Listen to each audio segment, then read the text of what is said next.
Okay, assalamu alaikum warahmatullah. वालेकुम सलाम रहमतुल्लाहि वबरकातुहू। ओके बेटा, आ जाइए आ जाइए आ जाइए जल्दी से। तो हम इंशाल्लाह आज स्टार्ट करेंगे और मैं कोशिश करूँगा जितना जल्दी मुमकिन हो सके हम एक इंट्रोडक्टरी लेसन के तौर पर हम इसको देखेंगे। लेकिन अख कथ कर बह ज़े कि यह करो कशिर पाठन नॉर्मली कर, हालांकि लैंग्वेज बैरियर थो ना अत मज कह, मगर चूँकि रिकॉर्ड तम मूजूब कर ताकि अगर से कुछ पर डाउट आ दोयमि लटि या त्रेयमि लटि हेको पता रिपीट कर, लॉन्ग जर्नी। और आई होप कि हम इस जर्नी को अल्लाह से मदद मांगेंगे कि वातो कुन अंदस शांदस। अम ब्रो कि बह कर ये जर्नी शुरू, ये ब्रो हेचा मे वारिया लट ये कोशिश करें कि यिथ कन स्टूडेंट तो टीचर कित कन हेकि कुरानुक मुताला करित अत पे मकालमा करित। गो तफसीर या फिर आप गहराई में किस तरह जाओगे वो आपकी मर्जी है, आपको कहाँ ले जाएगा ये अल्लाह की मर्जी है, यह पत कंस तामत कह। मगर मुख्तसरन यछा मे अम ब्रो तम सात लकट और ऐ याद अस कोर अम ब्रो कोर्स अंग्रेजियस मज कर ग्रामर विद जायज़बा, तो अमी एतबार बह आज तथ नाव यसान थवन। आज थो इंशाअल्लाहुल मुस्तान, अल्लाह ताला गछ यसन कुरान विद जायज़बा, यह थो कुरान विद जायज़बा। और अम ब्रो कि करो कुरानस पे कथ, ऐ मालूम कि यह कुरान आम पठन वुचान यह किताबी सूरतस अंदर वुचान। और ये सात किताब खोलान अत सूरतुल फातिहा गोडनेथ, ठीक, यह सूरतुल फातिहा पे स्टार्ट गसान। यानी अगर नॉर्मली वो कुरान बस बुक अगर पढ़ो तेल यानी मुसहफ वुचान, मुसहफ वुचान मुसहफस मज वुचान अलहमदु शरीफ गोडनेथ ये कशिर पे उर्फ आमस मज अलहमदु शरीफ वन आम कशिर, ये सूरतुल फातिहा वारिया नाव तिम पे मे वोन कि तिमन चीज़न मज गसान कह। बहुत सारे लोग बहुत कुछ जानते हैं इसके बारे में। करो मुख्तसरन यिथ पे कि मतलब अस कथ कन गई लोल मोहब्बत पैदा कुरान कि यह अल्लाह ताला सुन कलाम, यह कह नॉर्मल कथ यह अकिस इंसान सुन कलाम कह। अमे नजरिया वो लिहाजा अत मज प्रेथ कह नुक्त, अत मज प्रेथ कह बहुत नुक्त वन फेड़ यम तिमन कथ बह कर कह, यानी प्रेथ कह नुक्त समझन जरूरत। यानी ये एतबार कुरान फिर तमें एतबार गि अम मज हिदायत टप समझ क्या कुरान कि यह मुसहफुक मुताला कर वुचान सूरह फातिहा पे गोडनिची आयत अलिफ लाम मीम बाद औज़ु बिल्लाहि समीउल अलीम मिनश शैतानिर रजीम। ये वुचान अलिफ लाम मीम बज़ाहिर अत, यानी अगर सूरह फातिहा अलग कर बज़ाहिर वन हरूफ मुक़त्तिआत अ तिमन इंट्रिकेशन मज गसन कह। मगर यह जानने जरूरत कि अल्लाह ताला यह कर कुन यथ बज़ाहिर मानिया वुछा कुन यह लफ्ज़स तम लफ्ज़ इसकी गहराइयाँ मीनिंग इसकी बहुत सारी गहराइयाँ हैं अगर हम अलिफ लाम मीमस पे कत करो। मगर अल्लाह ताला शायद यह यसन वन कि यम तुहंदी तिम लफ्ज़ हैं, यह पान वे मल पत्थर कत कर तुहंदी तिम लफ्ज़ यमो सह तुह ब्रोह कुन बह त्रावन अलिफ लाम मीम ज़ालिकल किताबु ला रैब फीह। मगर ये वुचान नजूली शक्ल कुरान, यह गई मुसहफ शक्ल, ये नजूली शक्ल कुरान वुचान तत आव न कुरान यिथ पाठ कह। और आप जानते हैं कि पहली वही कौन सी है? Very good. यानी कम अज कम अकिस लकट को लकटिस आम यमिस थोड़ा बहुत फहम कुरानस मुतलिक तमिस पाई कि गोडनुक यह आयत गई नाजिल सह गई कस, सह गो इक़रा बिस्मि रब्बिकल्लज़ी खलक़। और इसमें न ताऊज़ था न तस्मिया था, कुछ भी नहीं था, बस सीधे इक़रा से स्टार्ट हो गया। एंड यू नो इक़रा फिर ऐसे कोट कोर्मुत ये सात मौलवी साहब ये वनो यह नाजरा पढ़ना उस वक्त आप बहुत छोटी थी। तो बे स्टेज मतलब ये वो कुरान कम सात समझने जरूरत यह हेको बचस मतलब तमे मूजूब नाजरा पढ़ना बचस यह मंतिक अहम नुक्त मज तो ये वन कि यूता डिले क्या कोर कि आलमोस्ट मतलब आप 14 साल की हो गई हो। लेकिन ये समझने की जरूरत कि नबी सल्लल्लाहु अलैहि वसल्लम जिनको अल्लाह ने सबसे कामिल तरीन बशर, बाकी इस पर करो कुछ पर डिस्कशन कि उनके पास क्या क्या और था, तो अत लगन तेल सदियाँ लगेंगी इसको कर मल पत्र अत मुतलिक कुन सात कत कि अकिस नबीस कोर अल्लाह ताला कुरान अता 40 वहर कि वंस मज पत आव यह अके सात कह, और it took more than 22 years, not exactly 23 years use आम पे वन, मगर 22 वरी अलाव लगित, अगर 22 वरी अलाव लग अकिस अरबस समझनस, कत समझन, एक अरब था, वो नबी था, रसूल था, जो भी आला से आला मर्तबा इंसान का हो सकता उसके पास था, उसके अलावा भी और सारे मरातिब उनके पास थे। अमे बावजूद द्युत अत अल्लाह ताला यम ये कायनात पैदा कर, ये कायनात गई सारी पैदा, आपको पता है किस कैसे पैदा हो गई पूरी कायनात, एक लफ्ज से, कुन फयकुन। लेकिन कुरान ये कलाम अल्लाह है, ये आसान काम नहीं है, ये कुन फयकुन, ये कलाम, यानी अल्लाह ने पहले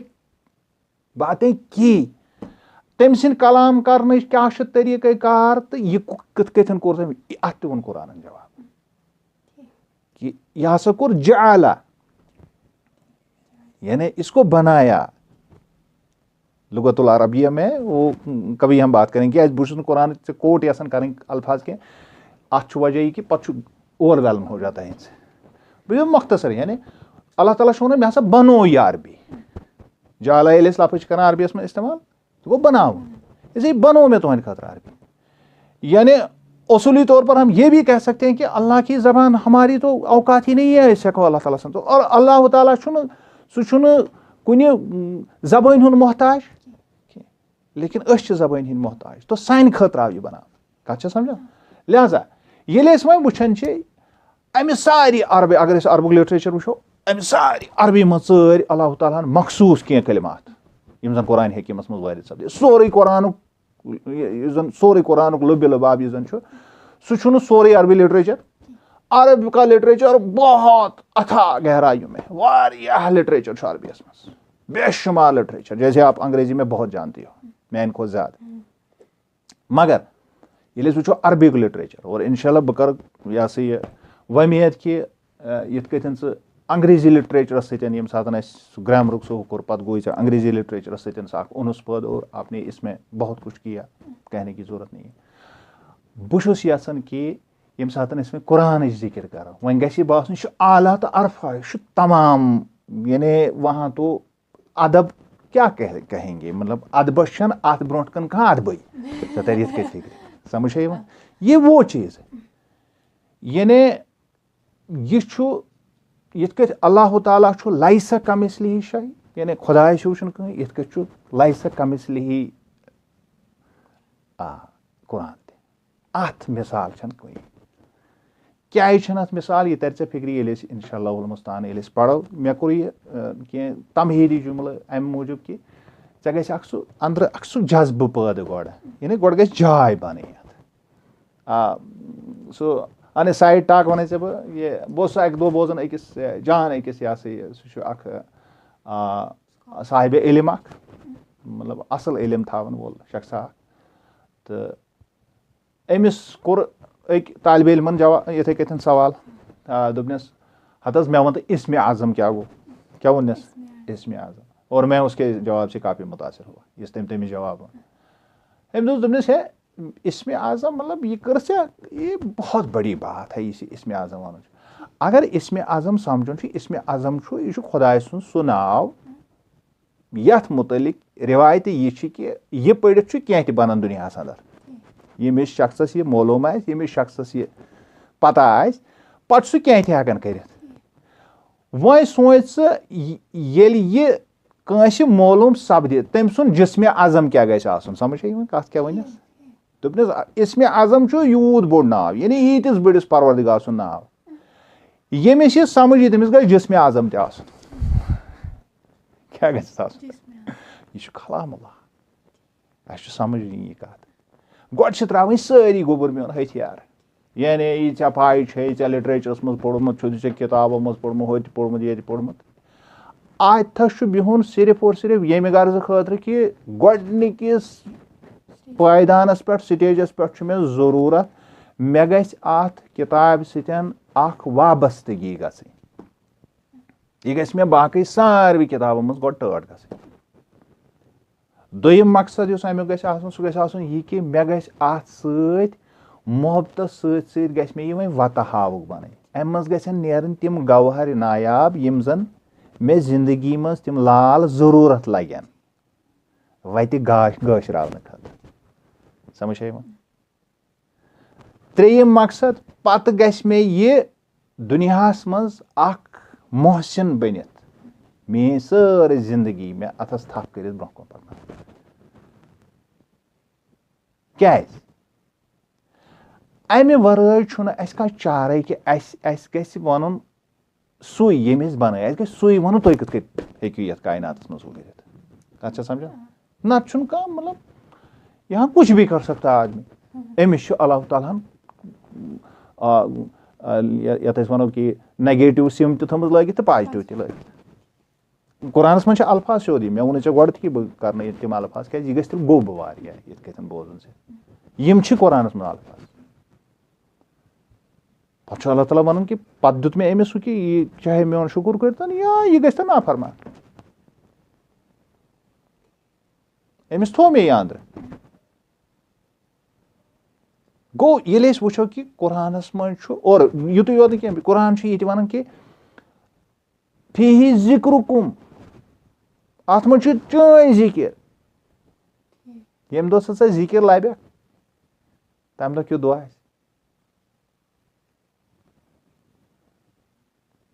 यानी अत मज तुहद जिक्र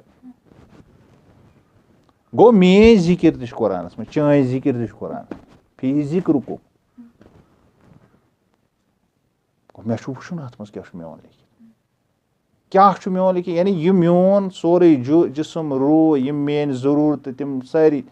अत सारसी मुतल मेन कैफियत अत सारसी अलाज कुरान इसमें जिक्र है इसका जो ये थस तब दुनिया में फंस हिदायत की किताब रहनुमाई की किताब कुछ कुरान अमी एतबार करो पढ़ने की कोशिश यह क्या ये आज तक पढ़ो वो आप मेरे से अच्छा जानती हो क्या मे नॉर्मल मौलवी साहबस नश अल्लाह ताला करें तमिस तम सिंदन औलादन त रच तरबियत रहम जिसने मुझे पढ़ाया तो चेमिस मौलवी साहबस नश पढ़ो अल्लाह ताला करें तमिस जिंदगी आसान तो और कामयाबी भी अता करे अल्लाह और सोस फारिग अकि जानदारुल उलूमुक हम बात नहीं करेंगे तो मरहूनी मिन्नत हो आप उसकी कि तमिस नश और शायद तमिस ये कि तमिस तथ मज यह सा यह सनत त शायद हासिल कि यह जन किरा अत मज आसान अत यह सा यह कुरान हकीम यह सा ट्रांसमिट करनस मज तो उस एतबार से आपने सनदी तौर पर सही कुरान पढ़ा समझ आई यह सर्टिफिकेट है यह सर्टिफाइड कुरान है मतलब बहुत पढ़ान बहुत मजहूल तम पढ़ान नॉर्मल कशिर पे पढ़ मगर वो कारी था समझ है मैंने किराहतस मतलब ये सात ब्रो कुन मैदानस मज कथा बाथा ब्रो कुन करो आपको पता चलेगा बह कम कत कर बहुत अमे गोब कत कर ताकि यह गज गोबर कह आज करो अकिस खास अंदाज मज करो कत कि कुरान अल्फाज ठीक ये मे वोन मगर अल्फाज ब्रो अल्फाज हरफन हंद बने कमन हंद बने हरफन हंद और ये मखसूस अरबी निवान अत रूट आसान यानी अत मूल आसान अत मूलस पे पता आसान बेशुमार अल्फाज और योर डलित मुख्तलिफ बनी समझ है मसलन कशिर पे वन अख मिसाल कशिर पे लफ्ज इस्तेमाल कर लफ्ज इस्तेमाल इस्तेमाल कर कशिर पे कर उर्दू पे कर यह अरबी असली लफ्ज अमल मज द्रोमुत ön मीम तो लाम अमल पई कत वन कुन काम ये वन यह कोर थे इस्तेमाल गो हे तथ काम समझ आया कैसे इसकी मीनिंग आ गई अमल क्या ताल्लुक वो तुर ये फिक्र यिथै कथन छु सानिस मजहबस नाव इस्लाम यह छु सलामा गई सलामती यह छु अथ रूटस पे अथ सतन छु पत अमी सलामा मन छु मुस्लिम मीम त्रोस योर एलिफ त्रोस बनो इस्लाम मीम त्रोस बनो मुस्लिम छे कथ तरन फिक्र मुस्लिम गो युस वै यमिस निशन चे कुन एतबार वै खौफ आसी युस सबमिट आस बिल्कुल गंडित आस समझ है जिसकी नुकील बंदी हुई यह कर ओर योर कशिर पे दी ठक कह मतलब सुनो सो समझने खतर कर लफ्ज इस्तेमाल समझ है यानी अख गो सह वूट युस लाड़ चोप हे या ठोल दी या जंग से टास लाए ये नल टास वन या ब्या गो सह अमिस नौकड़ त्रत समझ है अरबीस मज असलन मुस्लिम तमसी वोटस वन अमिस नौकड़ कर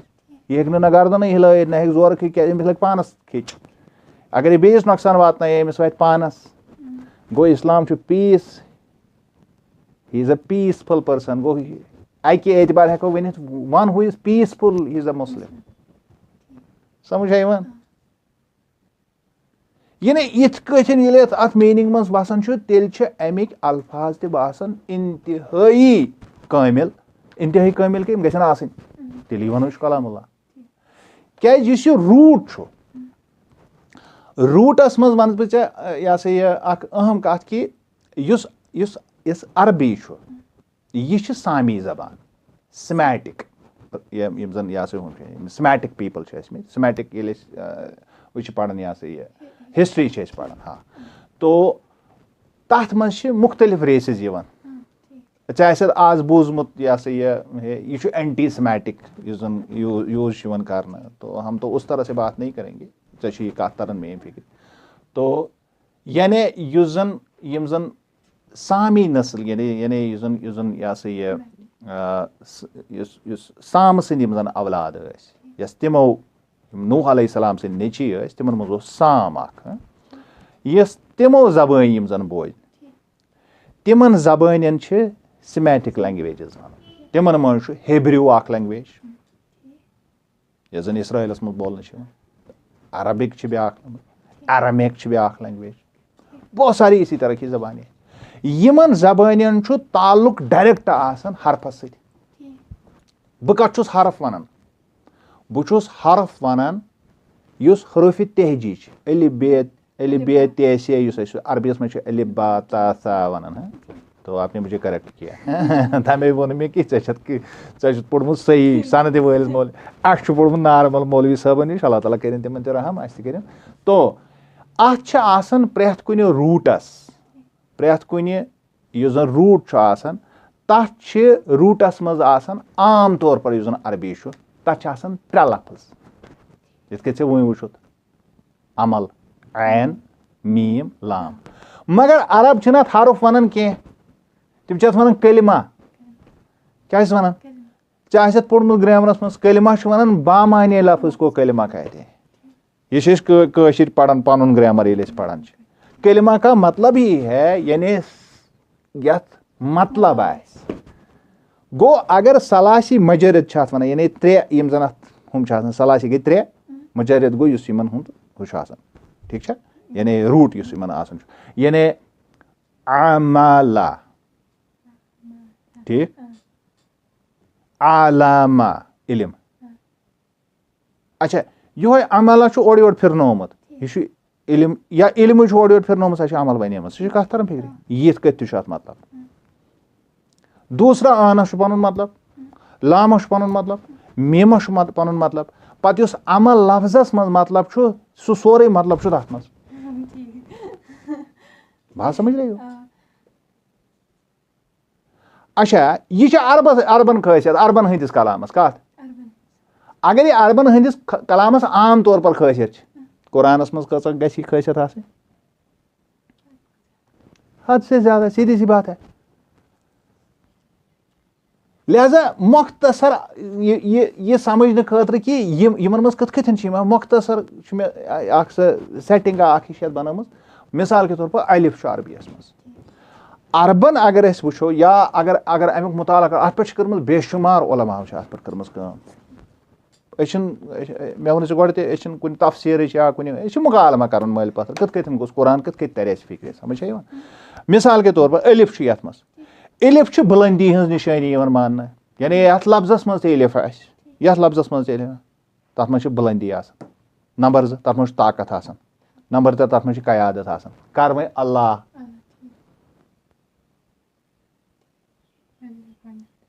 अत गोड़े पत मजस अल्लाह अच्छा अगर कह लफ्ज दोगनावन कुन जे अत शद वन अत पे तशदीद ये पढ़म अम सतन दो बाला गसन तमिक इम्पैक्ट तमिक ये तर े ब्रो कुन फिक्र इंशाल्लाह बहुत वन मज कत कथी ये पढ़नस कह तरह फिक्र अच्छा मसलन अगर बेहज जिक्र बह क्या वन क्या वन कुरान आयत अख इंशाल्लाह तुलो अस करो अथ तनाजुरस मज तेल क्या बनो अत मतलब यानी गो वो लफ्जस ये मतलब और अस करो सलासी मुजरदन पे क्या नत बन heavy we can not digest it even मतलब यह हेकन कर इंसान कह वबा इसलिए हम धीरे धीरे करेंगे मगर यथ ना वन सो क्यूरियासिटी ना पद ग तेल क्या बेहस मतलब तेल क्या तो इस चीज़ को देखते हुए पता अगर से रिपीट करे या वीडियो या ऑडियो ये तो आपको मज़ा आएगा ये सुनने में टेलीफोन में बोन बेहस मतलब जोड़न कह चीज़ कुन बंधन पान वही बनावन समझ या घर बनावन कुन चीज़ मज बैत गरस वन अत मे बे गुक लफ्ज समझ अच्छा अम पे ता ये ते वन अत मे वसत यानी फहलाव यानी यथ लफ्जस मज यह तथ लफ्जस मज फहलाव वसत समझ अच्छा बे अत मे तरक्की क्या अत मे तरक्की अगर यम अल्फाज वो मतलब अमे एतबार वो सारे लफ्जन यह वो पे कुरानस मज सारे लफ्जन हज वो जिक्र करो तेल दो तारा अत सी दिन यह करो वह मतलब सतही तौर वह वन बह अम पत जन सा लफ्ज यह कसरत इस्तेहकाम तो इजाफा हावन ठीक अगर न कुन जे कह लफ्ज फिक्र तर सो हे पत मे नश क्लियर कर तो इसको जल्दी ताकि हमारा ज़्यादा टाइम भी ना जाए ज़्यादा जीम यह जमा गन हावन या दायरे बनावन हावन या चक्कर गोल चक्र फेरन हावन यथ में जीम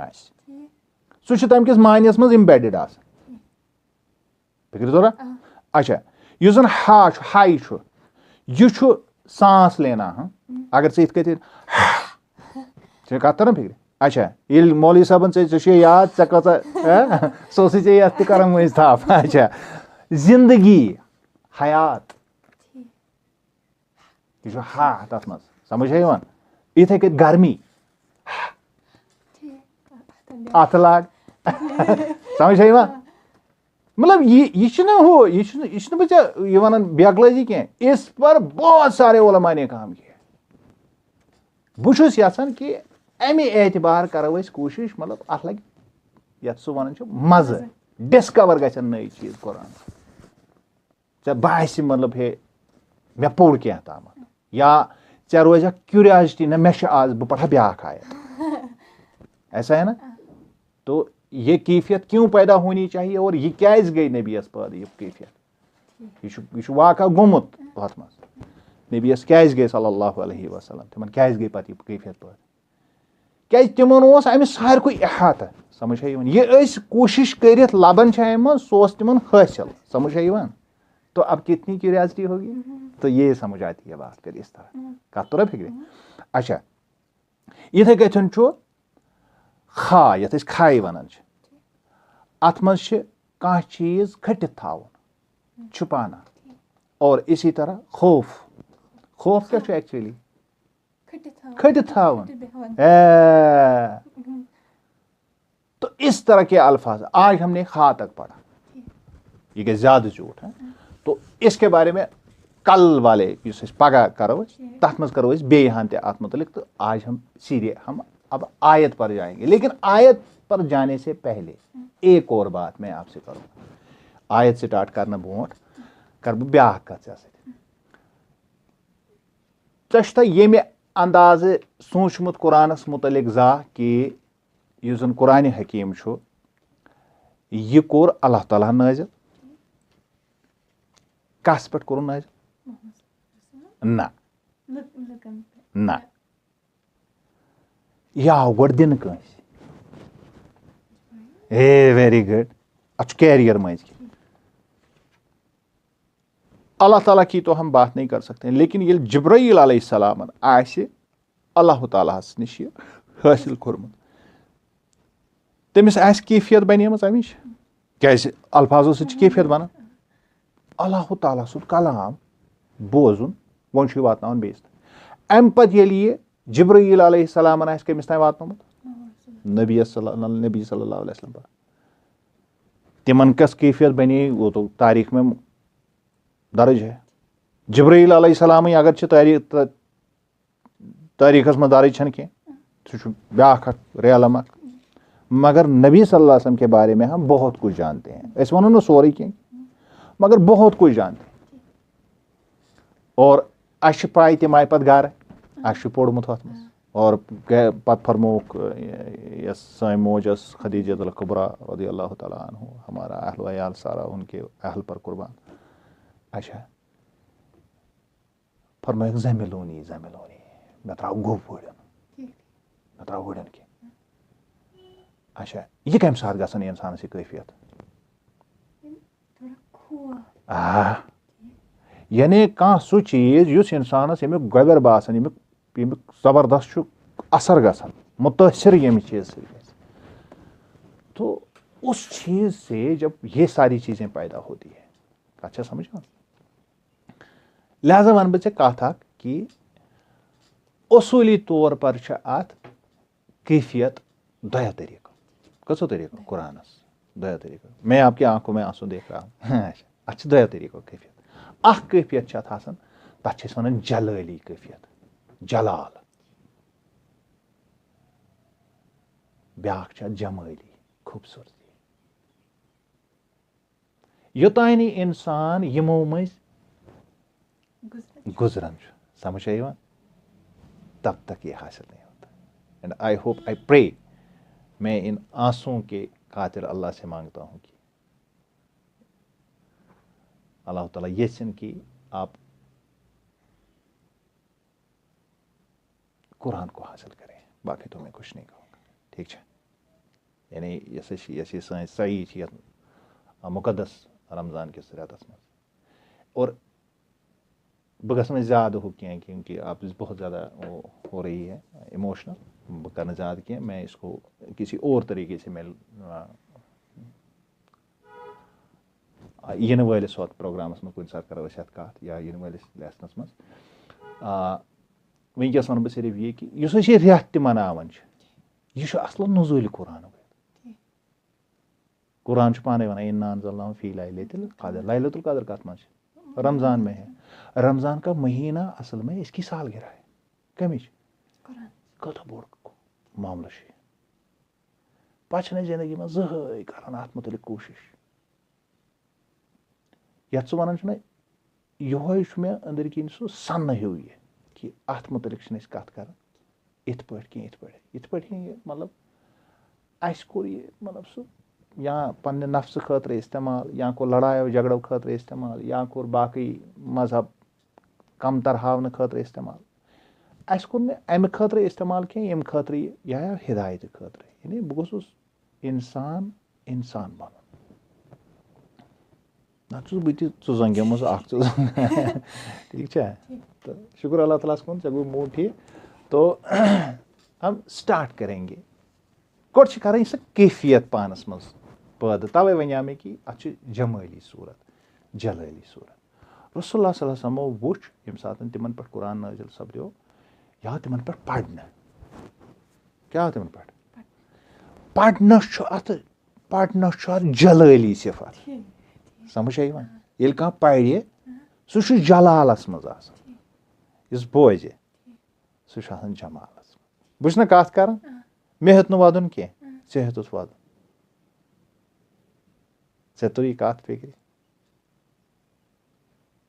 यह नजूल कर कुरान पे समझ पाने अल्लाह ताला दरवाज खोलान अम खतर यह मे वो गोड़ यह नॉर्मल चीज अगर सह मामूली ते अत कोशिश कर कुरान वनान यह कुरान मतलब यथ वनो सह मतलब यह गोस गन सह नकली कुफर कुफर न बाशा मतलब गला फाड़ के कुरान कहता है कि अगर तुम मामूली ते कोशिश करो अल्लाह खोलेगा आपके लिए इसको अच्छा दिमागस मज यह थवन कि रसूलुल्लाह सल्लल्लाहु अलैहि वसल्लम गोशे निशानी अख्तियार कर गोशे निशानी गो येल कां शख्स गर नेर यम दुनिया तमाम काम कार सारी युस दुनिया वाबस्तगी सह ट सह त्रा अथी पत गछ कुन जाए अलग अत मज नुकता यह कुस कर यह गोश निशानी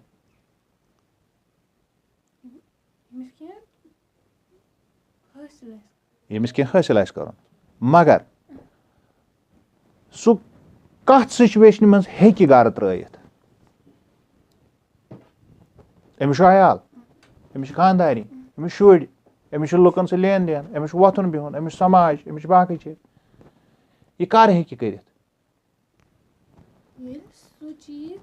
हासिल ऑलरेडी यानी दुनियावी एतबार ये बिल्कुल इंसान मुतमईन अमिस गर सेफ साइड इसकी बीवी इसके बच्चे इसके सोशल टाइज हर चीज इंटैक्ट है उसके बाद वो गोशे निशानी इख्तियार कर सकता है पहली बात यह है गोश यह थवन दिमाग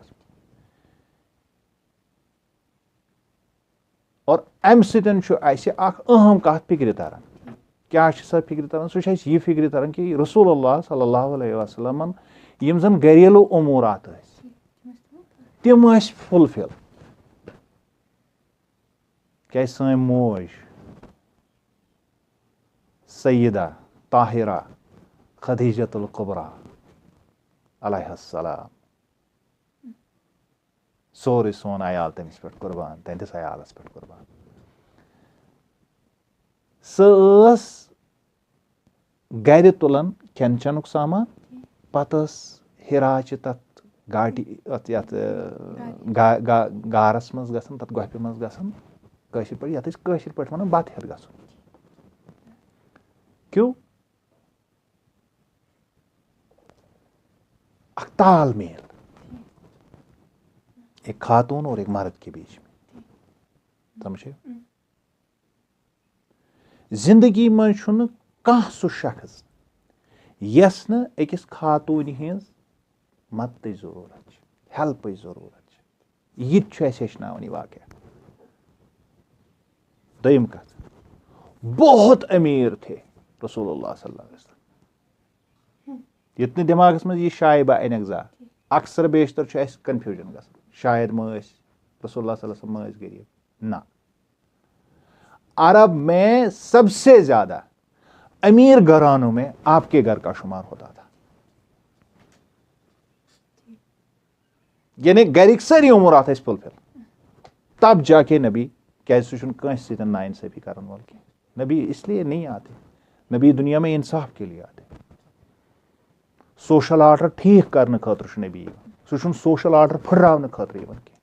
सह समाजस नुकसान वातनावन खतर नौजुबिल्ला सह मारने सह लोग बचावने यह मैसेज गो सह खानदान नहनावने सह खानदान बनावने सह समाज तमीर करने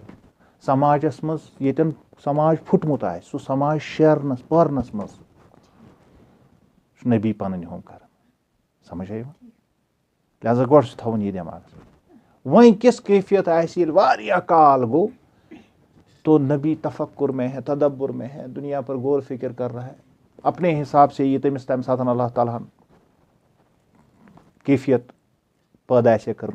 उस कैफियत के हिसाब से वो अपने अल्लाह से राज़ो नियाज कर रहा था और अचानक से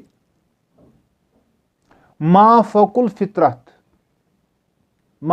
फितरत गो युस न यमि दुनियुक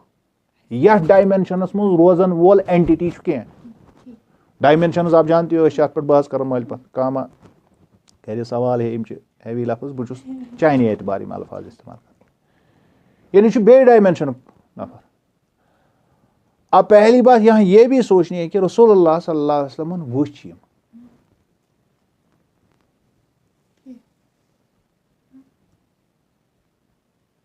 थ्री डायमेंशनल वर्ल्ड हेकन वुचित ना मलक नजर गसन क्या तो या तो वो मलक 3 डायमेंशन में आ गया या तो आओ मलक ही 8 डायमेंशनस मज या तो नबी की आंखें उस डायमेंशन को देख रही थी। अच्छा समझे नहीं दोनों चीजें हैं लकट कत कह कत ये समझे अमे पता वुचान ये कुरान हकीमस तर्जम या नौजुबिल्ला मतलब यह बासन मतलब मे नहीं जन समझे यह कत ये समझ योतन कैफियत तारी गसन वे बासन मतलब वन कत जरूरत बह बोज हा वन क्या गो समझ यह हालांकि अत मज कर मतलब हमने कोई तफसीर नहीं खोली कोर कह चीज मतलब मुख्तसर लफ्जन पे कर कत और मान कथन पे असल पे समझ कि मतलब अम क्या कैफियत क्या ग मुझे हो रही है मैं महसूस कर रहा हूँ आपके चेहरे से मैं महसूस कर रहा हूँ अम कैफियत ग पता अगर ये ट्रांसमिट कर तो दुनिया में रोज कह शख्स मुतासर गमे मूजूब नबी सल्लल्लाहु अलैहि वसल्लम तम मंतिक या फलसफ पढ़न कह किसी को दावत देते कुरान पढ़ते अच्छा तम अरब तिमन डायरेक्ट यह कैफियत गसन तिमन सोरे फिक्र तारान यह मे फिक्र तारुन सो तिमन ऑटोमेटिकली फिक्र तारान तो अब उसमें तो कोई मसला ही नहीं था उनको अमे मूजूब सीरत में पढ़ सीरत की किताबें भी मैंने आपको एक गिफ्ट भी की थी वो सब पढ़ा था पूरा अच्छा अल्हम्दुलिल्लाह तो कह लुख त्रावन कनन मज ओंगश क्या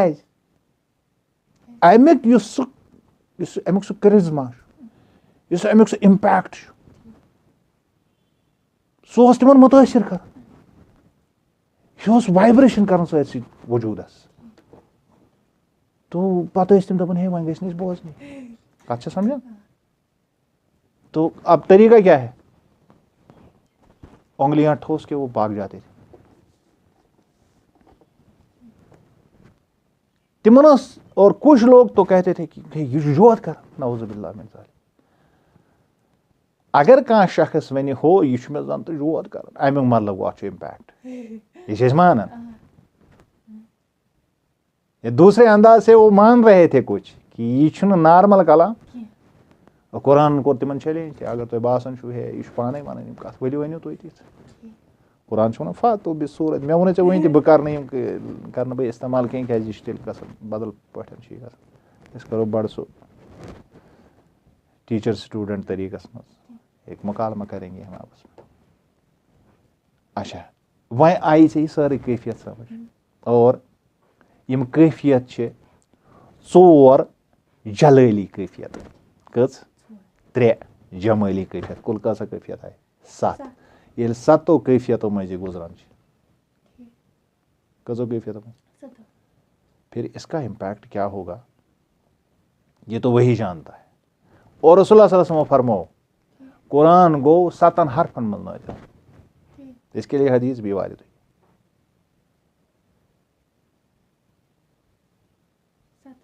7 हरफन मज क्या गो आगे चलकर इंशाल्लाह मुझे गोड कोई दो कितना जानने की है कोदा गो हो वो लिटरेचर मशद आई प्रॉमिस यू आप द कैमरा हम बात कर रहे थे मैंने आपको बताया था तो यहाँ पर क्या तामत वनो सो मतलब लैक कर यस राइट वर्ड वो क्या लैक करता है एक्शन से कैफियत है तो मैंने आपको बताया आगे चलकर कभी इस पर इंशाल्लाह जरूर बात होगी कि ये कैफियत ही क्या कैफियत और हर कैफियत का अपना मतलब होता है। आज गुजरो करो कोशिश गोडनिच कैफियत यम सातन रसूलुल्लाह सल्लल्लाहु अलैहि वसल्लम जिब्रील मनन छु इकरा रसूलुल्लाह सल्लल्लाहु अलैहि वसल्लम फरमान बिकार ए बह कह पर बह कह जान ये मे क्या कोर मतलब लाइक दिस मतलब अच्छा सास बदी हेन अत हम हु कर कैफियत कर एनालाइज माफकुल फितरत चीज ब्रोट कर यहाँ एक इंसानों की तरह नॉर्मल इंसान उस वक्त फॉर टाइम बीइंग हम उसको मेरा अकीदा ये नहीं है कि वो नॉर्मल मतलब सन पे नाउज़ुबिल्लाह मिन ज़ालिक नहीं और मिस्ल बशर थे बशर होना उसकी एक सिफत थी बाकी क्या नबी आसन खुदा से पाए समझ आयो तो अच्छा ये कम आय हे रेस्पॉन्ड कर यह क्या हे वन मगर अम कर यम अल्फाज अदा यम इकरा सती ताल्लुक ये लफ्ज सारी वार वार वार वार ये जबान जद गन कि अलिफस क्या मतलब बेस क्या मतलब तेस क्या मतलब सेस क्या मतलब या अलिफ बा ता सा ये सोरे ये तो कभी गौर करना इस पर कि रसूल सल्लल्लाहु अलैहि वसल्लम ने क्या जवाब दिया था आग गो अत क्या मतलब समझ आई ब्या गो यस हरफन अंदर मीनिंग सोच यह क्या कोर चूज नबी सल्लल्लाहु अलैहि वसल्लम उसमें क्या है इसमें भी बहुत कुछ यानी आग गो कलामुल्लाह पे वसन ब्या गो नबी सुन रेस्पॉन्ड कर ओहो ये तो मतलब इंतहा है। तो अब हम उस कैफियत को समझने की कोशिश करेंगे कि अख शख्स नॉर्मल शख्स दुनियावी एतबार ब्याख सह बे आलम पे और यह अमिस मैसेज दिवान यह अमिस ब्रोह कन क्या पढ़ तो कैफियत क्या होगी उसकी क्या होगी बताने वाले की कैफियत क्या होगी सुनने वाले की कैफियत क्या होगी और सुनने वाले की कैफियत तो दर्ज है रिकॉर्डों में लेकिन बताने वाले की कैफियत किसी को मालूम नहीं। अब ये कब मालूम हो जाएगी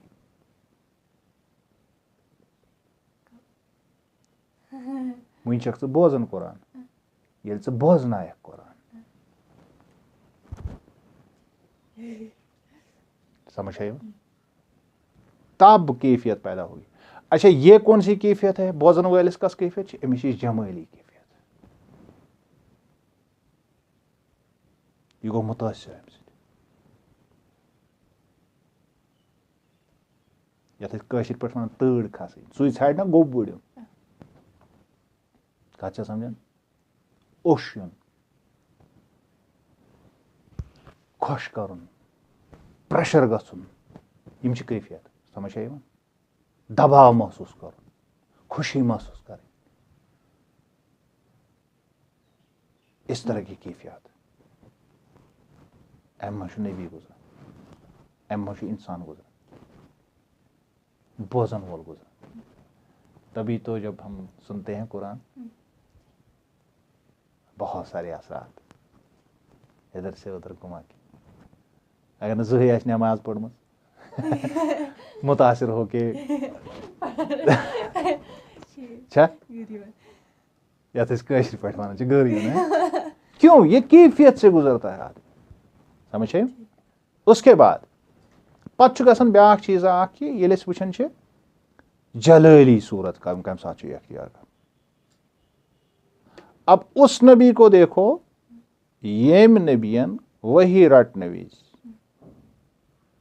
गर वत गोब लेफ पानस बुड़ित त्राना कत समझ अब उस नबी को देखो हज्जतुल विदा किस मौके पे जो लाखों के मजमुए में खड़ा होके लोगों से कह रहा है लोगों सुनो गवाह रहना जो मुझ तक पहुंचा मैंने आप तक पहुंचाया बात समझे जलाल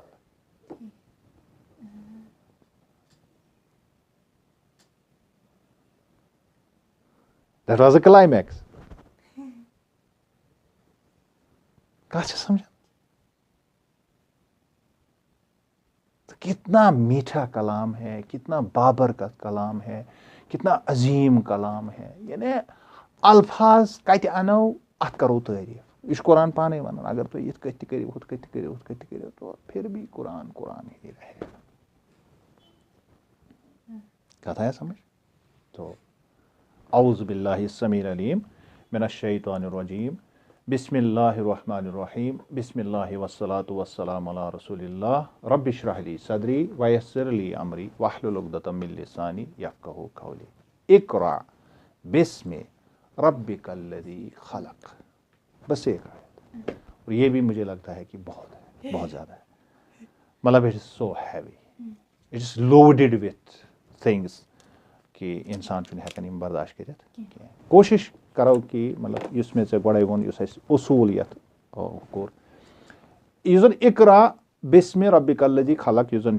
अत मज बुनियादी तौर वन सलासी मुजरद कत कर यानी इन रूट वर्ड अत मन 4 गड कर बह इन निशानदेही कुछ तो आप नोट्स भी फिर बाद में बना सकती हो। तो पहला है इसमें इकरा, अमुक रूट कि लिखित कॉफ रात करा अलिफ पर हमजा लगाए करा कॉफ कॉफ रा और हमजा कॉफ रा और हमजा अलिफ पर हमजा लगाओ अलिफ पर लगाओ इसको। ये अच्छी कुर्सी जरूरत आसान करा अच्छी त्रेव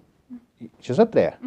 यह इकरा मज यह इकरा अवे मे वन वोन कि अत ओर योर मे इस्तेमाल अमल हुन लफ्ज अत क्या गोमुत ओर योर डोलमुत ओर योर समझ यम जन अवजान वजन यह बेस वजनस पे कत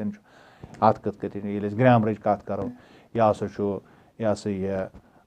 इम्परेटिव बनन यथ वन फेल अमर मतलब वो तो ग्रामर की बात है, उसकी हम बात नहीं करेंगे। हम ये देखेंगे कि करा में क्या है, समझ है वहाँ। तो इकरा गो पढ़ना पढ़ो। यह हुकुम क्या हुकुम यानी कौन हुकुम करना है कर सा ये मगर अगर अमिस शख्सस पूरा खबर है कराहु क्या मतलब अमिकन अल्फाजन हुंद क्या वजन अमिक इस्तेमाल क्या अमिक अत अंद पह क्या सरसी नसन सह कुत कर बिहेव कत तरन फिक्र। यानी कह शख्सस पूरा अमि लफ्ज खबर अमिस वोन इकरा अमिस दुत हुकुम च पाड़ अमिस यह हुकुम दुत च पाड़ अमिस पढ़ुन ती बदल क्या ओरे पढ़ुन। यानी अगर बह वन इकरा किताब का यह किताब या इससे कागज वर्क अथस पे च पाड़ ये अत कहीं ना बुक ना कहीं अमिस वन इकरा च पढ़ इकरा ही समझ है कत फिक्र तरन समझ आ। अच्छा हरफस मज वो बुनियादी कस लफ्ज थे अत लफ्जस मज वो बुनियादी 3 हरफ यमन वन गोडनिकिस अकिस वन यह गो फा कलमा यह गो आइन कलमा यह गो लाम कलमा फ़अला किस वजनस पे यह समझ आ फ़अला यह गई कम पे वर्ब वन इसमें मैं ग्रामर पढ़ना पे वो मैं अच्छे फ़ैल इसम फ़ैल तो हरफ यह गो फ़ैल तो यह फ़ा कलमा यह आइन कलमा और यह लाम कलमा बनो यह फ़ैल यानी यह कम यह वन कम योत कह कम अत अमे एतबार वन कि यह हसा चे करें क्या कम चे करें चे पढ़। अल्लाह ताला ज़मीन पे सोजान पैगाम नबीस मगर गोडनिच कम क्या वन अमिस क्या पजी तेल कर मे क्या पज कर सारे क्या पज कर क्या करान पढ़ने यमो दुनिया मज कौमो तरक्की कर्म अन दिमो तिमन नजर तिहज तरक्की हुंद राज पढ़ुन कत तरन फिक्र। अच्छा यह सारी कायनात आज ताई पूर हासिल कोर यन पे कुरान नाजिल गो यह कैसा हासिल कोर सह क्या असलन इल्म अगर सह ये हासिल कर तमिस क्या कर किन बेका तरीक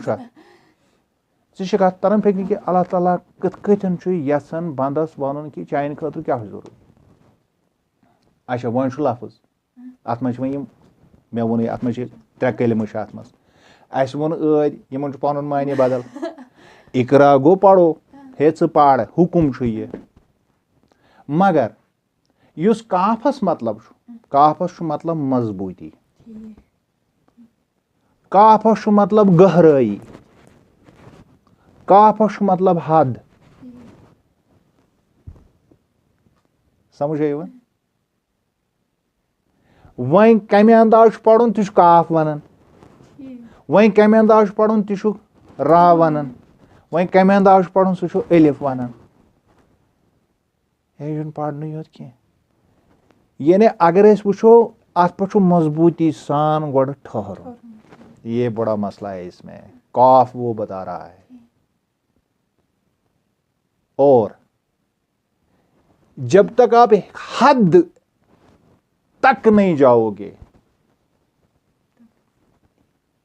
तब तक कुछ नहीं पड़ा जब तक गहराई में नहीं जाओगे तब तक भी कुछ नहीं पड़ा यह काफ वन समझ वन क्या वन रे वन रे वन हरकत क्या वन मूवमेंट समझ वन रे वन बहाव दरियाव तो वो पकान फ्लो गह यह चली नेक अटक न कह अटक्योक तो मटक्योक तो फटक्योक खेल खत्म समझ वन अच्छा रेश वन तसलसल तसलसल गो युस यह सिलसिल ऐ शुरू कोर यह गि फुटन कह अत मज गई कंटिन्यूटी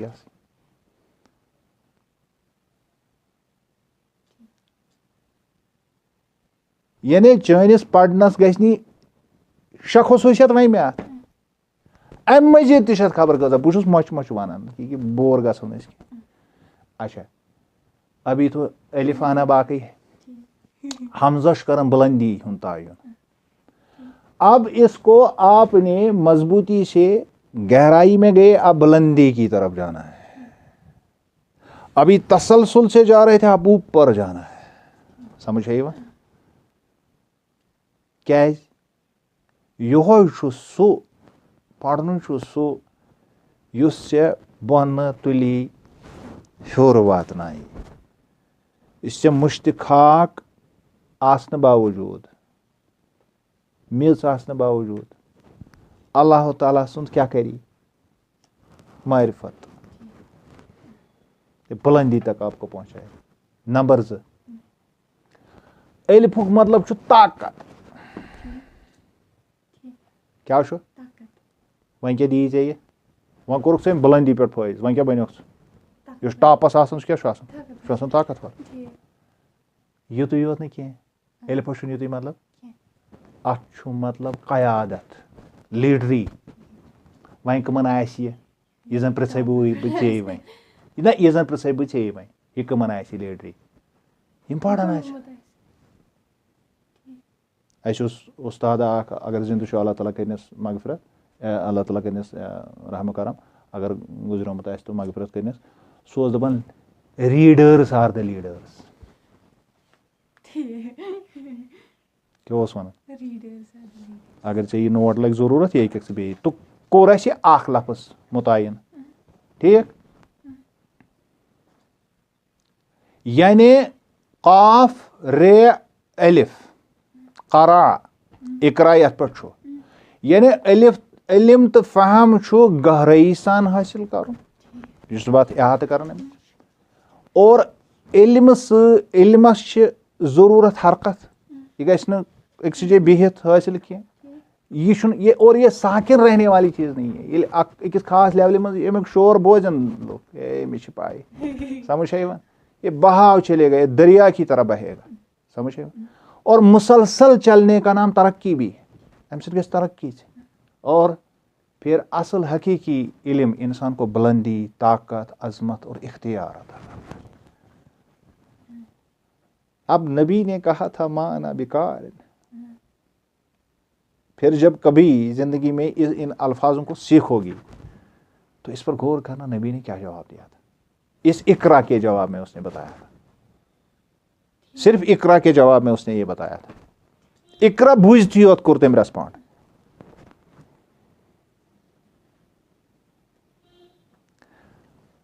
अत क्या मतलब, सरसी जुमलस क्या मतलब, पत क्या अल्फाजन मतलब, और नबी असल में बोलना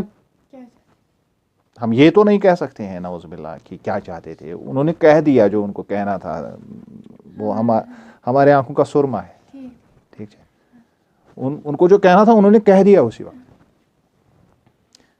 ऐसे गोस फिक्र तारुन तुम क्या वो समझ आई, हमें उस तनाजुर से देखना। उसके बाद अब इकरा का मतलब क्या हुआ, कहाँ पढ़ना हुआ, दिल के इस पढ़ा।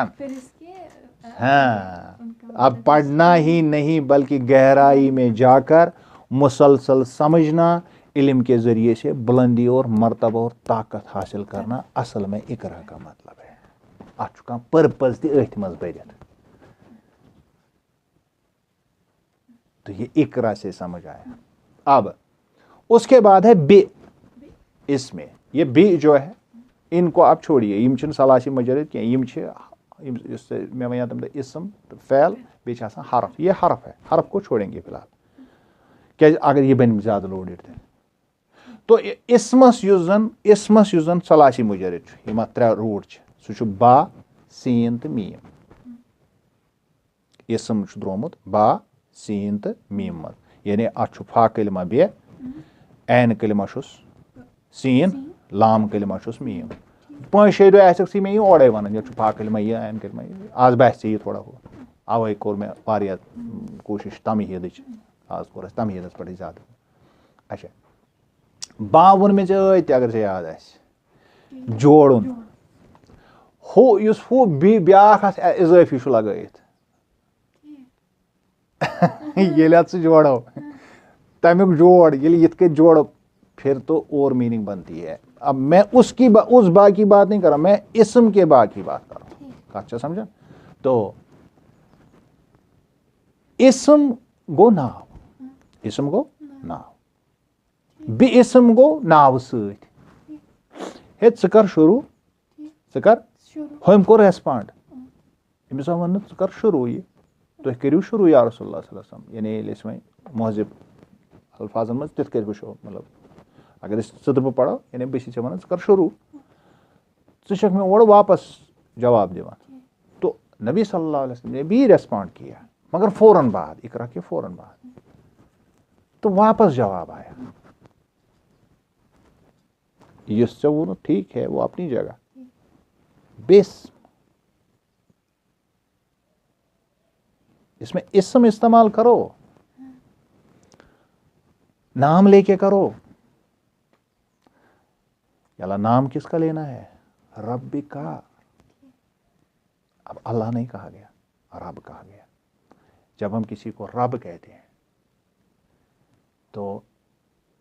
कुरानस मज युस करीब तरीन ये मिसन खातर रब कोरमुत अल्लाह ताला ने इस्तेमाल मखलूक मज, सह गो मोल तो मोज। रब्बिरहमहुमा कमा रब्बयानी सगीरा दुआ याद, परवरदिगार इमन पट कर रहम और सैनिस मालिस माज पे अल्लाह ताला रहम, कमा रब्बयानी सगीरा, यही रब लफ्ज़ इस्तेमाल, जिन्होंने जिस तरह इन्होंने मुझे ये मेरे रब थे जब मैं छोटा था। अब समझ आया रब, बाद में हम बात करेंगे उस पर। बुश से सिर्फ ये समझाऊं कि परवाह के ये चाय कथ वो ठीक है अपनी जगह पर, ठीक है, मगर सकर रब याद। अब इसम में बा सीन मीम है, रब में रा बे और बे है, ठीक।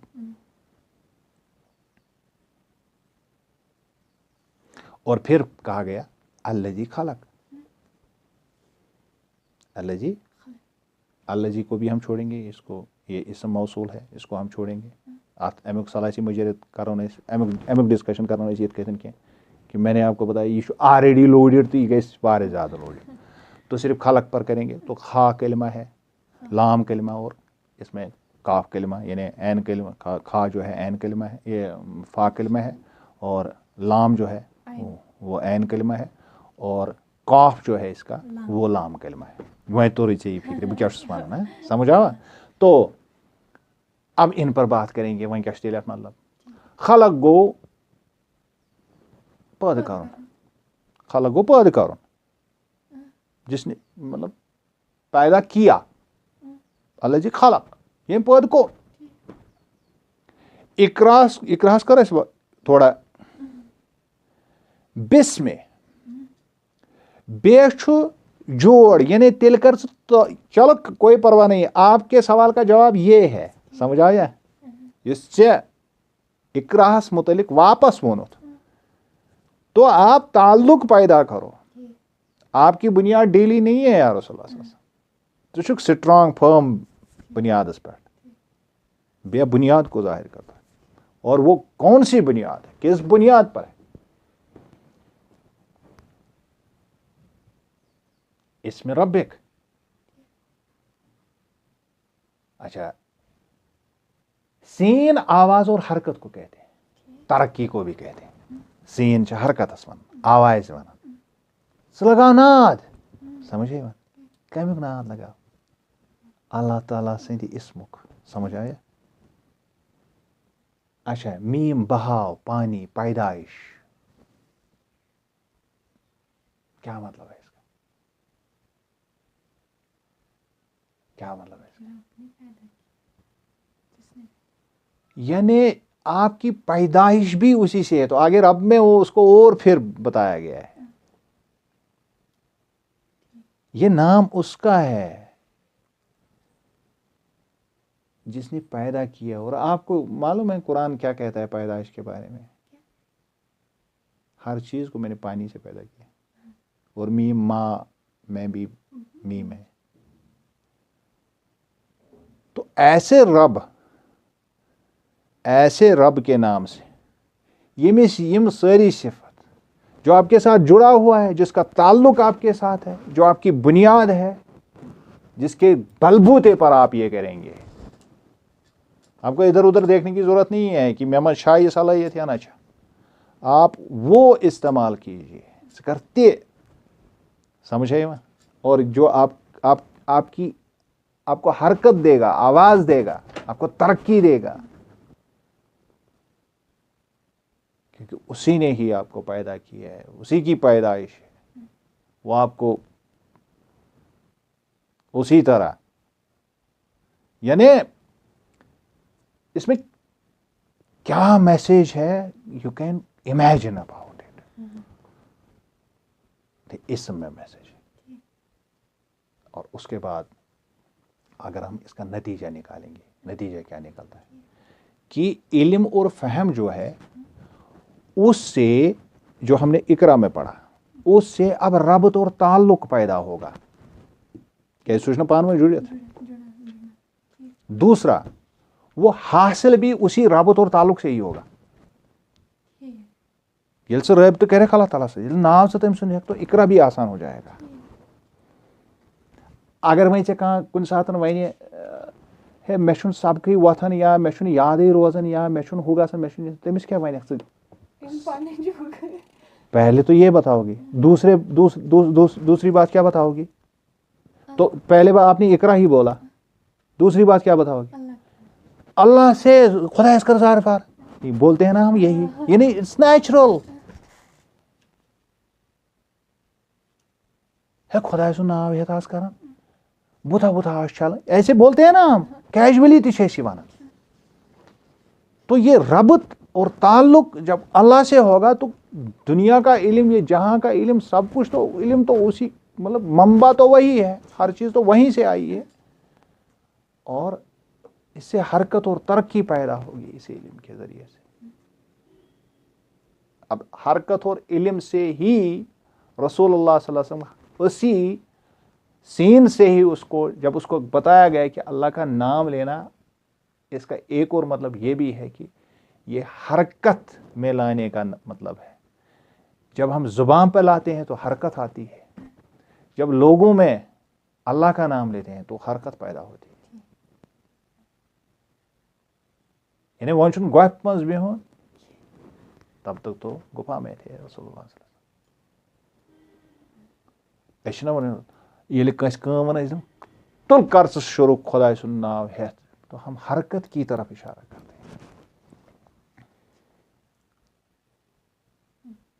यह फितरतस मज यानी ये कर स्टार्ट क्या वन कर खुदा सुन नाव हेत तो ये हरकत पैदा करता है, उसके नाम में ही हरकत मौजूद है,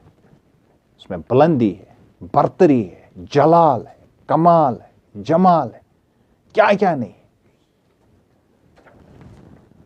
अच्छा, और जब हम मीम की बात करते हैं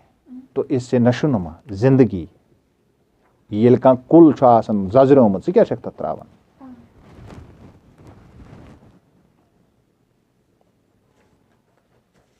पैदाइश कम चीज इंसान आब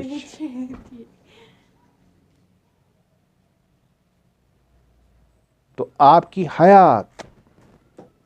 हर चीज इसी से, और वो उसके नाम में पहले से शामिल है। अच्छा, लिहाजा ये बसम लफ्ज इस्तेमाल या बेसमे ये मतलब वो कि महज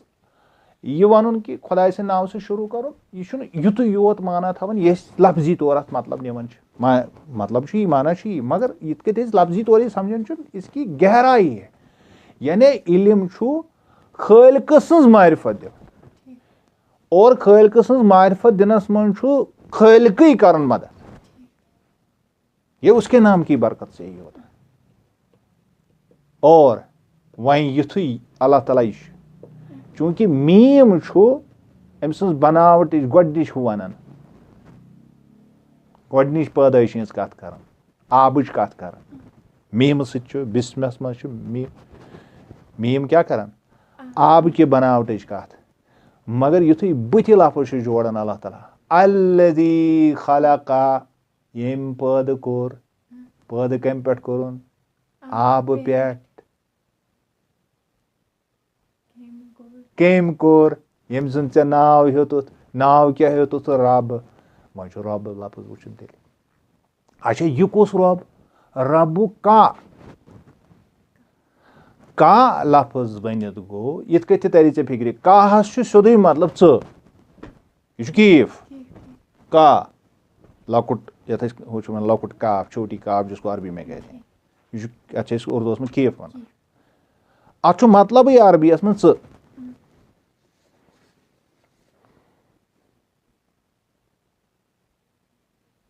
समझ अ दो मे नफरन एक दोपन है यह सा ये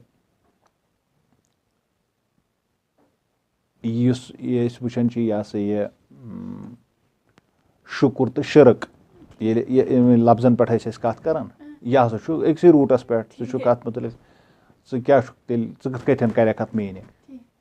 मे कड़ सा अम मज यह लफ्ज ओर योर कर सह कुस लफ्ज वन दोपन सह गो कीफ यह शिरक तो शुक्र ये शिरकस मज लास्टस शुक्रस मज मजस मे अत क्या रूद दोपन अत रूद शर मे शरस कतस अगर स शर फुटरावन वोल सह शुक्र कर अगर स शरस सत तेल शिरकस।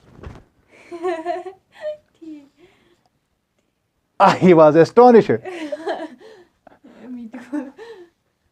मतलब I've never learned that, मगर आ गया मेरे दिमाग में उस वक्त, मैंने उसको ये बता दिया। हाँ मतलब सुगो मुतासिर है मैं सो ये ना जितने तक रात में मैं क्या ताकन गड़ी ये गो इधर पड़ मुझे पता नहीं था मैंने क्या बोला। मैं सोचा कदम चुक कागो अगर च शरस मज आक शीनस तो रियास मज आक च फुटरोक शर कोर चे शुक्र अगर च सत रूदुक शरस तेल बनो हाँ सह गो और एक बात भी थी मतलब मे वनकस तरन फिक्र यह जबरदस्त कत मतलब मे लज वनकस हत जरूरत। अब ये रब किसका नाम लोगे अल्लज़ी खलका, खलका किसने किया? रब ने किया। रब ने ही तरक्की दी, रब ने ही सब कुछ दिया। और रब अमुक मतलब अमुक मसदर तरी ऐ फिक्र रे वोन अस वही कि यह हरकत बहाव तो तसलसल हाव। इकरास मज पोड़ यह मे जरूरत हो कह यानी यह हरकत यानी जिंद चुक े अमी थोमुत समझ आवा। रब सू े जिंद थवान हरकत सू दिवान बहाव तो तसलसल जारी चुक यठन बड़ान बुड़ान पत समझ यवान अत मज तसलसल अख एंड हद फिक्र तरन इसमें मौत भी है बाद में। अच्छा युस वह बा सह जोड़न कुन स यानी कुन जुड़ित तेल चुक जिंद। अमे मूजूब कुरान वन तिमन लूकन यम जन खुदा सुन कलाम बोजन या यम खुदा मानन वल तिमन अल्लाह ताला वन यम मर्द कि तिमन जोड़े समझ है तब जाके पता चलता अच्छा रब के साथ नहीं है। जब रब के साथ नहीं है तो उनका बंधन उनकी परवरिश तो उस तरह से होगी ही नहीं। तो they are yes they dead समझ है। अच्छा नतीज क्या कड़ा वन रब का वन क्या फरमोते रसूल सल्लल्लाहु अलैहि वसल्लम कि यह हसा बेहतरीन नशोनुमा तो तरक्की अगर से हासिल करें वापस जाके इकरा अल्लाह का नाम साथ रखो कोई बात नहीं, वो आपका हाथ पकड़ेगा, वो सब कुछ सिखाएगा। और आगे चलकर कुरान में ये नाजिल भी हुआ। ये कुरान नाजिल आपको कोई जरूरत नहीं है इस पर, ये मैं ही करूँगा सब। यम सात तोतन वातो कुन दो इंशाल्लाह जिंदगी में तो उस वक्त देखेंगे ये किस तरह ये जो हमने पहले लेसन किया था तथ सित कत वाट। अल्लाह से दुआ करेंगे कि रब थन जिंद और अस मल पत्रन दीन सु मुकम्मल कुरान कम अज कम अख दौर कर मल पत्र सरसी कुरान बासन कितना सीखा, ये बहुत है। इसी वजह से अमे स्कॉलर वन अगर अकिस नुक्तस पे व्यसन करावान या कौशर ब्या लफ्ज वखन वन यानी इसको हम खोल खोल के हम इसको कोशिश करेंगे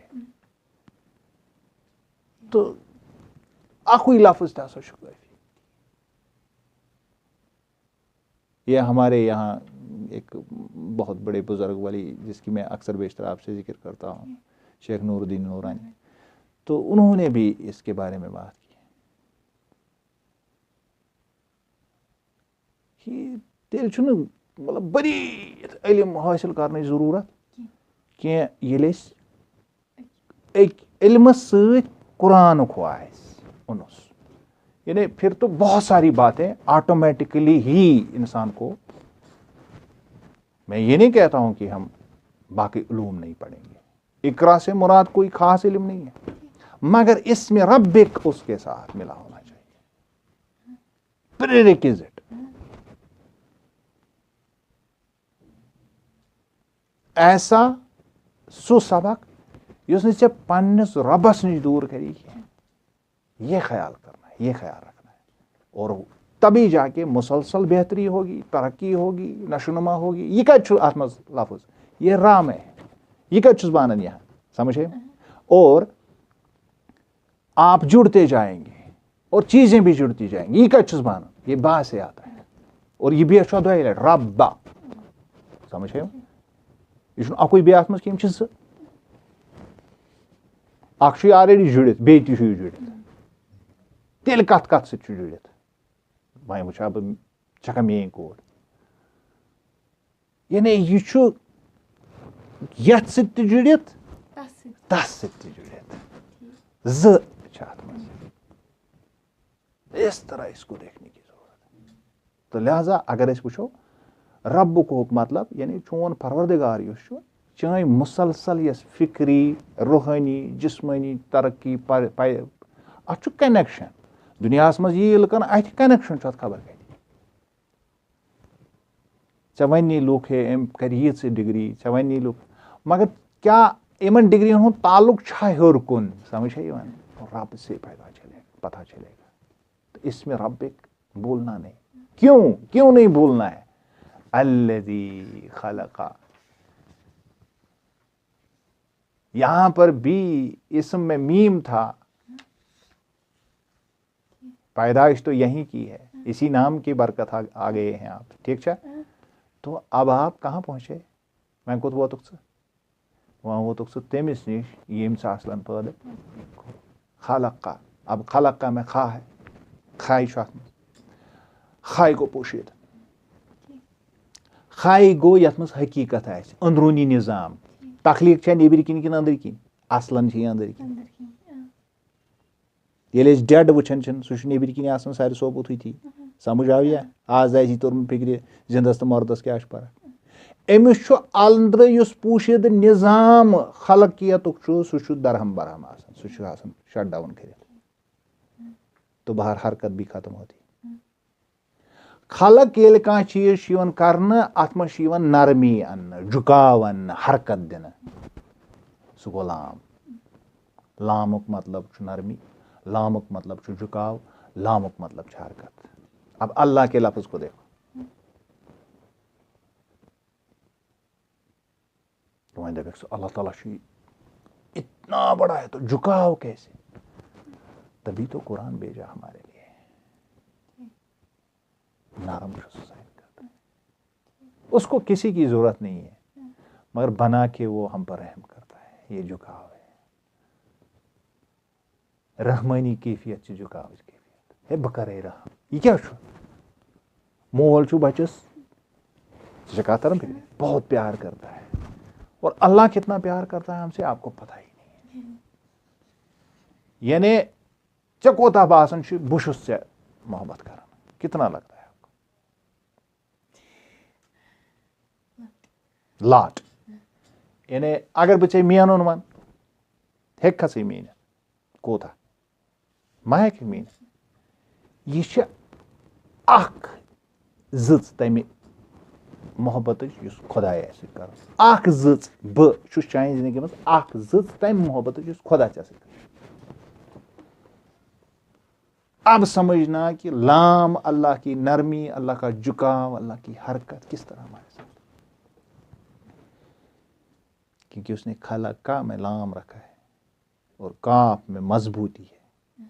अगर ये तकलीकस मजबूती आस और काफ में हद है, इस पोड़ काफ में तकमील है,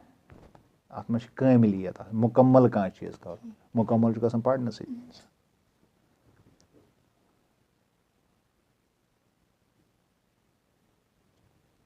तो क्या नतीजा निकालेंगे?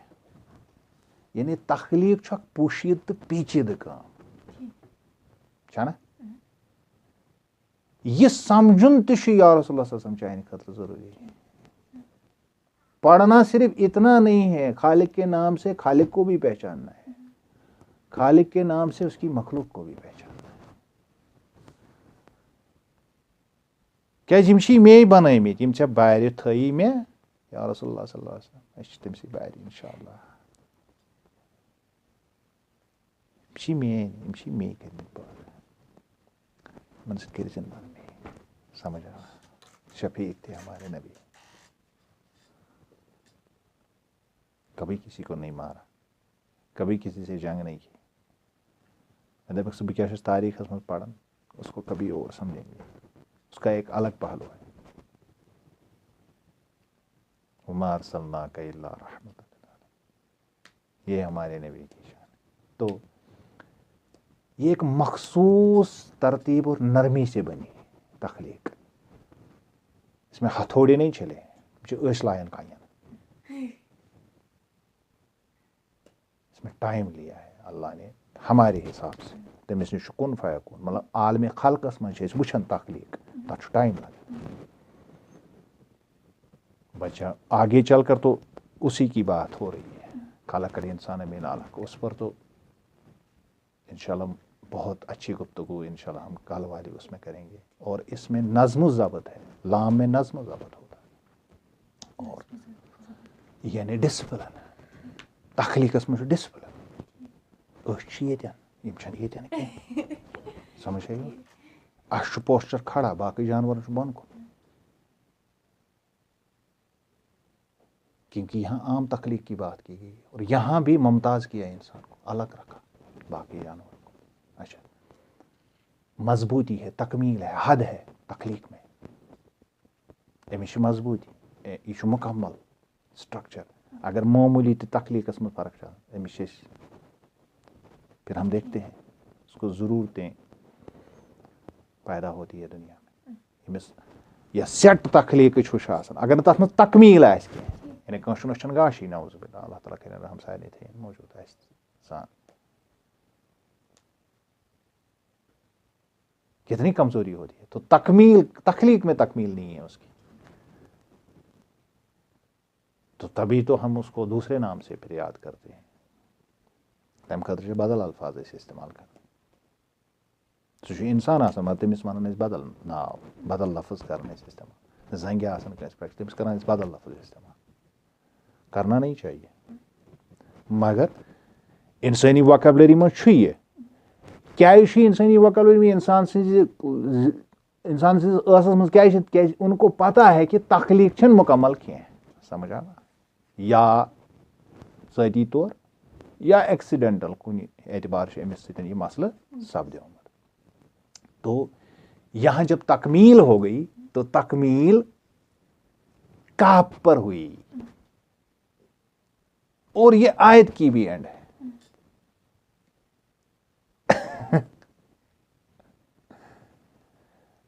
आयत की एंड कर दी। आगे चलकर जो दूसरी आयत है जिसको हम इंशाल्लाह कल जिस पर हम गौर करेंगे, उसमें पहला लफ्ज फिर खलक से स्टार्ट किया। तो सीधे कह सकते हैं अल्लाह जी खलकल इंसान मिन अलक, नहीं, ये अलग आयत है। काफ तकमील एंड, अब ये तख्लीक जनरल, अब तख्लीक स्पेशल, उसके बारे में कल इंशाल्लाह बात करेंगे। कह त सवाल कह तीच जहनस मज, कोई भी गुत्थी जो आपको सुलझ नहीं रही है, क्या चाइना में वारिया सवाल आए, तो हम और गहराई में जाने की कोशिश करेंगे। हालांकि वारिया टाइम गो मल पदर, मगर ये टाइम बहुत कम है। मतलब अगर बे कह पहलू अत मज तुलो, मिसाल के तौर पर मतलब कुरानस मज अत मज जन गोडनिक 5 आयत गमित गोडनत यह हो नाजिल, अत मज रिंग पैटर्न अख, अगर उस पर हम बात करेंगे। इथे पे जन पानवे ताल्लुक, या यमन लफ्जन क्या उस अरबन तमि जमान मतलब, अगर तमि हिसाब अत बेहन गौर फिक्र करो। तफासिर की उठाने की ज़रूरत नहीं है, वो तो बैद की बात है। सो पत सो गो हाइस्ट इल्म पत तथ मज कर पत हो मैं यथ ना वनो बुनियादी सतहस पे क्या मतलब क्या क्या चीज़ अत मज। तो बहुत सारी चीज़ें मुझे मालूम है कि इवन पत इंसान सवाल पत सवाल ही समन कि इतने सवाल आते हैं, ये हेकन, क्योंकि ये कैफियत से गुजरा हूँ मैं। तो फिर भी अगर से कहाँ सवाल है जहनस में, तो उस पर हम बात कर सकते हैं। और 2-4 मिनट इफ्तार ते लोग बात ने शायद असरस बीच में, तो मज़ा आया। अच्छा चलो ठीक है, वन सा सवाल जनरली नहीं है। तो अल्हम्दुलिल्लाह, अल्लाहुम्मा सल्ली अला मुहम्मदिन व अला आलि मुहम्मदिन कमा सल्लैता अला इब्राहीम व अला आलि इब्राहीम इन्नका हमीदुम मजीद। अल्लाहुम्मा बारिक अला मुहम्मदिन व अला आलि मुहम्मदिन कमा बारकता अला इब्राहीम व अला आलि इब्राहीम इन्नका हमीदुम मजीद। अस्सलामु अलैकुम व रहमतुल्लाह।